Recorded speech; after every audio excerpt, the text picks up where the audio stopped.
Well, welcome to another episode of Just One Thing, where training gym owners get actionable insights to build your dream business. So in today's episode, I actually sought out Doug Spurling from Spurling Fitness in Kennebunk, Maine, to fill in for Tom, who's out for a couple of weeks. And today's topic, I think, Doug, you're the master at it, right? I've seen you at it. It's about onboarding without holding people back. Like, what is he going to be talking about? It's onboarding. And I know you're the man to talk about it because you have built your business from a single person to now 11 team members strong.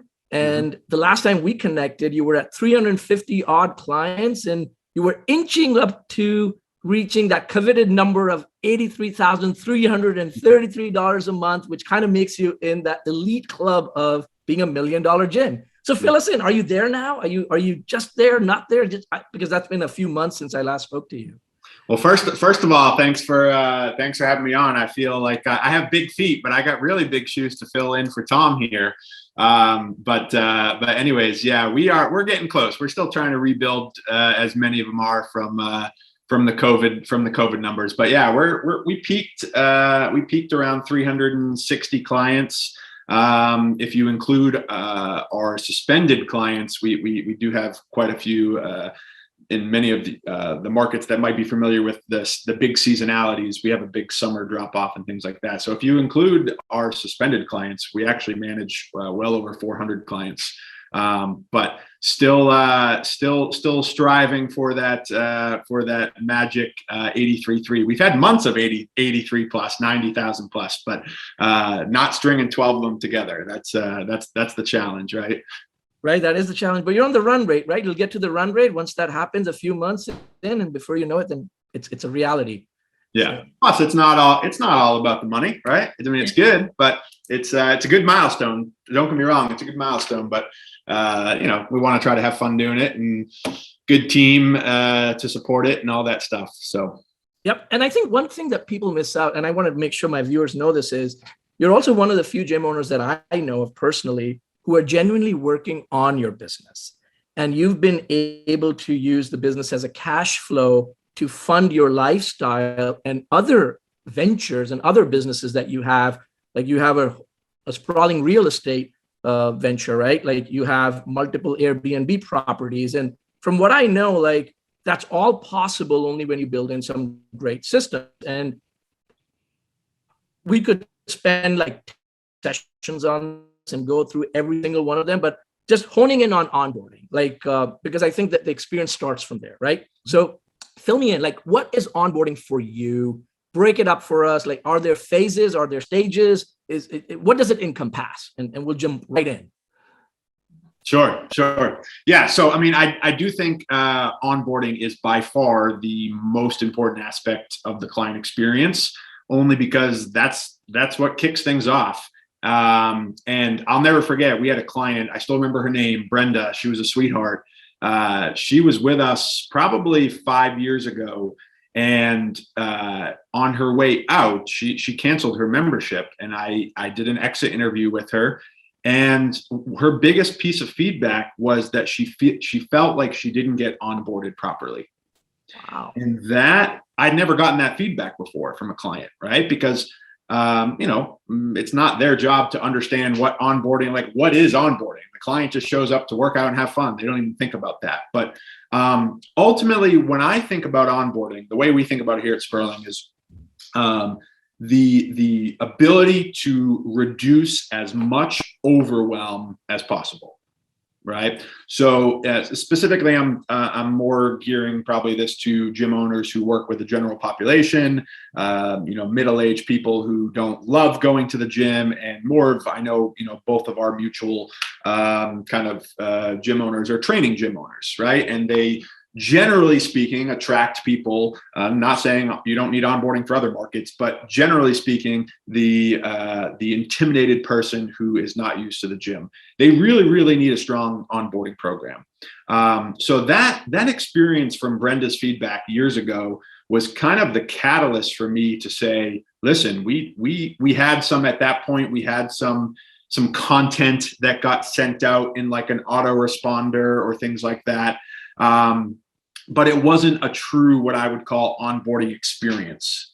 And that's the way I try to think about our onboarding is how can we choreograph an experience for the client's first 30, 60, 90 days, and choreograph being the key word there, so that it happens with everybody.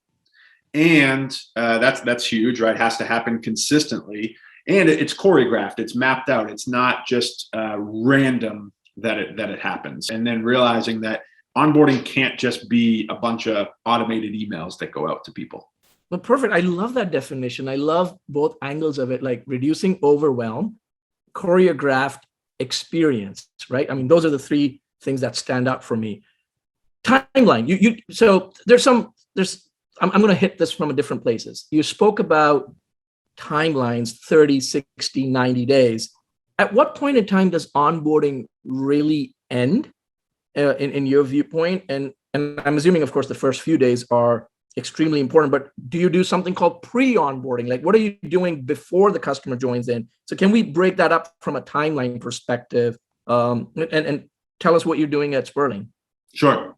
Yeah. So, I mean, our onboarding starts really when the initial lead inquires to our facility, right? Okay. So whether that be through your, whatever marketing you're doing, website, referrals, Facebook ads, whatever it is, you are most likely getting some type of notification that, Susie Smith wants to join your facility. So a couple quick little nuggets that I can give for value. We do a welcome video to every lead. It's about a 2 to 3 minute long video. And it's just basically hey, thanks for inquiring. Here's a quick little 2 to 3 minute video. And for many years, it was from me. But since I'm not as involved in the day-to-day operations anymore, our manager does the video. But it's a video overview of what to expect on your first day. And when I say your first day, I don't mean for many of the training gyms, our first day is your assessment or your consultation, your success session, whatever term you want to call that. But basically understanding that onboarding actually starts with getting people to feel, going back to that overwhelm emotion, not feeling overwhelmed, to get them to walk in the door and show up for that initial, we call it a success session. Some people call it consultation, assessment, whatever. But that welcome video eases the mind quite a bit. And so at that point, you're going to have the art of lead follow-up to get them to actually book that initial success session. But let's move along and say they book the success session. Another key thing we'll do is 24 hours before the appointment, we will not only call to confirm the appointment, but we will send a separate video that goes out to them that explains what the hour with us is going to look like, where you're going to walk in. We show the parking lot, where you're going to park, where you're going to walk in, where you're going to sit, what we're going to talk about, really just trying to paint the picture as clear as possible. Because again, for most of our clients, they're scared, they're nervous, and they really want to know what to expect. So that not only helps them get, quote, onboarded, even though they haven't even signed up for anything yet, but also eases the anxiety and increases show rate for sure. So as we move along, the appointment happens. The at point of sale. So when the client is still in your facility, you've gotten them to sign up for a membership. We are big fans of a couple things right away. Number one, we do a welcome bag, but in that bag, more importantly, to keep it focused on onboarding, is some of basically a kind of a summary postcard of the big things we need you to know about in your first 30 days. So for example, it has some instructions on how to get into our members only Facebook group. It has some instructions on, how to use our scheduling app, all that stuff that, again, we're telling them that on day one, but they're so overwhelmed and they're kind of like drinking from a fire hose that they forget. So that goes out to them. And then immediately that afternoon, we send them a welcome email thanking them for joining, gives them a link to join the Facebook group. But here's another little nugget that we just started doing probably a year ago that's been a good game changer for onboarding, is we have in the templated welcome email that goes out when a client joins, the link to join the Facebook group, a little bit, welcome, kind of broad, but then at the bottom is a video from the coach that they're going to be working with on day one. Awesome. And that's been a game changer because, again, it's like, especially if you have a team, and especially if who they met with on day one is going to be different than who they're working with for their first workout. We do that video. It's pre-recorded. It's broad. It doesn't say their specific name. So all we did was have every staff member film a 1-minute video that just says, hey, looking forward to working with you on your first workouts. Make sure you show up a couple minutes early, and I'm excited to work with you. Like, super short, just really trying to show the face. And so it doesn't use their name. So we literally have a link for every coach, and we just paste it in. So I know that's a lot, but that's really gets them to their first workout. So that for me kind of sets the tone to prevent day one overwhelm, to prevent buyer's remorse, to prevent a lot of those things. So from there, I want to kind of isolate, or what we isolate, and it stretches out. I'll stretch it out pretty quickly here, but before stretching it out further, like 30, 60 days, I want to isolate the first 2 days. We really isolate the first 2 days of a client's experience with us after that initial sales consult day I just talked about. One mistake that I think we've made, and I know a lot of gym owners make, and it's not a mistake. It sometimes is a mistake. It's sometimes a staffing or operational limit, is we just try to onboard people with content, right? So maybe somebody signs up, we do all that stuff, and then we give them like an email autoresponder that educates them on all this different stuff. So don't get me wrong, we still do that. We have I believe it's 6 weeks, an email series, and it is a drip over their first 6 weeks. It outlines, maybe some nutrition tips, maybe some, we use MyZone for heart rate monitoring. So maybe there's a day about MyZone. That content is automated. But as you probably know, the consumption of that is very low, right? So what we try to really focus on is putting a human behind their onboarding. So on day one and on day two, workout 1, workout 2, we schedule an appointment for them to come in 15 minutes before the workout. So it doesn't take a huge time commitment. It's not like it's another hour-long consultation, but there's a couple keys there. One, it's an appointment. So they treat it as an appointment. They show up like it's an appointment, and your staff treats it like an appointment. And it's booked. So if they're working out at 4:00, this appointment's going to be booked for 3:45. A lot of benefits just even in that system, because the coach now is more alert that there's going to be a new person in their session. The staff as a whole knows that there's an appointment at 3:45. The client now shows up. We kind of right off the bat train them to show up early. And we do that on day one and on day two, these 15-minute early appointments. And really all they are just kind of checking in. How are you feeling? Any questions? I know we've covered a lot so far. Are you feeling overwhelmed? Are you good with how to schedule your sessions? Depending upon what kind of model you run, you might use that time to help them with the warm-up. We've noticed a large improvement on those 2 days when we put a human behind the onboarding and not just kind of put all that in an email to them. Makes perfect sense. I have a lot of questions right there, which are swimming in my head. So I'm going to take a pause there really quick. When you say on day one, day two, just for clarification perspective, it's day one of the customer coming in, right? The client coming in. So if I were to come in for my next session 4 days later, because I signed up for 2 times a week, then day 2 for you is the 2nd, the 4 days later. It's not calendar days, correct?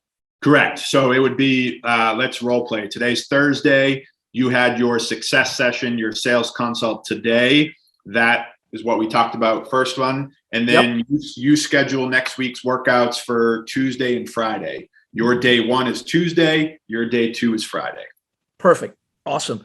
Next thing, I love how you've been also able to, I just have to say this because I looked at my notes about how you came up with the tote idea. Like you're sprinkling marketing in as well in onboarding, in customer experience. And I don't know many people who do that, but I think you're wired that way. So that's a great little nugget out there as well for people who did not catch that you're always thinking about marketing, always thinking about spreading the name. So how do these ideas come to you, Doc? I'm just a quick 5-minute segue, and then I'll bring it back in, I promise. But where does these ideas come from that maybe I should do this, or maybe I should do that, and that would help the customer not get overwhelmed, but it also helps to build the professionalized reputation of the company. What do you tell me that?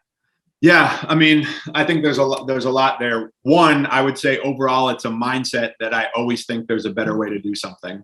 So our onboarding is, I would say, very, very strong.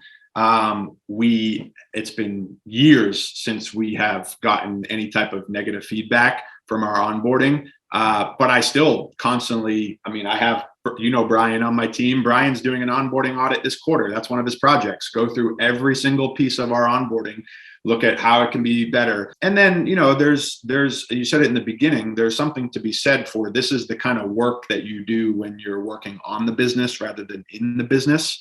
And I'm fortunate yet worked hard to get to a point where 100% of my time am working on the business. I don't really work in the business anymore.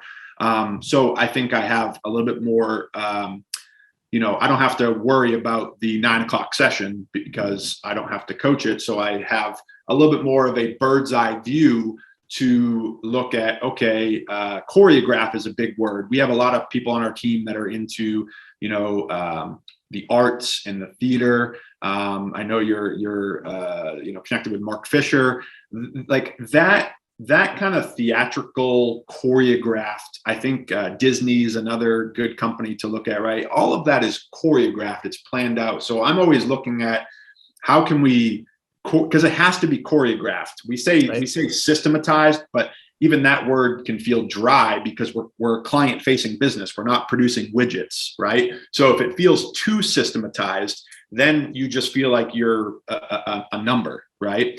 Versus choreographed, it's more about making sure, I think one of the most important things clients value is a consistent experience, right? I know all the time, we use the analogy of a franchise like Starbucks, where, you're in Arizona, I'm in Maine, we both walk into Starbucks and order the same drink and it's going to look the exact same. Whether you like Starbucks or not, what you can appreciate is that the experience is consistent.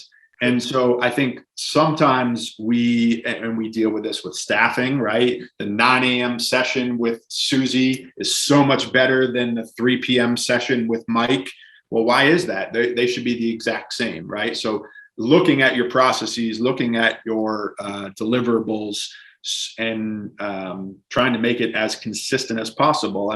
Tying back the welcome bag idea, that was an idea that came from everybody in my town. I'm not bashing my town. I love it. I live in it. I raised my family here, but they were all bashing about using plastic bags. So I was like, okay, well, I'll be one of the first to not use plastic bags. And it cost 98 cents to have my logo on a reusable tote. Ideas like that, where you just, you're open-minded, you observe it. I do think you have to be in a space to kind of be in that working on the business versus in the business to observe some of that stuff, to realize that how we do things today does not have to be how we do them tomorrow. They can change, they can evolve. And then finally, I would say I do think there's a healthy balance of listening to your team and your clients and also being innovative, right? Like, I know Steve Jobs was always famous for with the iPhone, everybody told them it was, ridiculous, or the iPad was like, why do you need this big thing? And obviously his whole thing was the consumer doesn't know what they want until it's actually there, right? And so I do think in innovation and in strategy and all that stuff in our business, there's always going to be a piece of like, your clients don't know 100% what they want. But I also, like, we have a monthly client advisory board. There's 7 clients. We meet on Zoom once a month. We talk about how the month went. We talk about what they're liking, what they're not liking. So I'm not going to like run my business based upon what those 7 people say, but I'm going to take it into consideration, just like, getting feedback from the team members. None of them want to work at 7 o'clock at night. That doesn't mean I'm going to close my gym at 3 o'clock in the afternoon, Right. But I'm going to listen to their feedback about, programming or service offerings or anything like that. No, thank you. That's a great response. Thank you. And thank you for going into the details about that. You talked about, coming back to the onboarding, you talked about how when the client comes in, you bring them in as an appointment 15 minutes before the session, right? And you're doing that only 2 times, day 1, day 2. Are you taking that time to also educate them on certain movement patterns? Tell them, here's the equipment. This is what a kettlebell is. Do you do all of that? Like, and this session could only just become about that 15 minutes, but really just nuggets there. What exactly are you trying to accomplish in that or what do you accomplish in those 15 minutes? Sure. So, I would probably take it still back to overwhelm, right? Less about education and more about overwhelm. So even think about things like, where do I put my keys? Where do I find the towels? I need to exchange a weight. Like, they're going to call them kettlebells. So they are simply coming in, they're making sure they know where to put their stuff. They're making sure they know where the bathrooms are. They're making sure they know, okay, you're good with scheduling. Like, how to schedule, how to schedule your sessions, our wait list policy. We run a small group personal training model. And so what it really allows us to do is, if a coach is running a session and they have 6 people in the session and they're helping those 6 people, and Susie is the 6th one and Susie's new, it allows that handoff to be just that, a handoff, rather than Susie walking in and not knowing where to go. And then the coach has to devote all their attention to Susie. And now these other 5 people are mad. We can have a staff member that walks them to where they need to go, answers some of their basic questions, introduces them. Hey, remember you got that video from Coach Chris? This is Coach Chris. He's going to be working with you today. So it's more so than like training logistics and just very much an emotional overwhelm. And that is mostly geared towards understanding your target market. And for me, our target market are people who don't like the typical gym. They're usually 50 plus.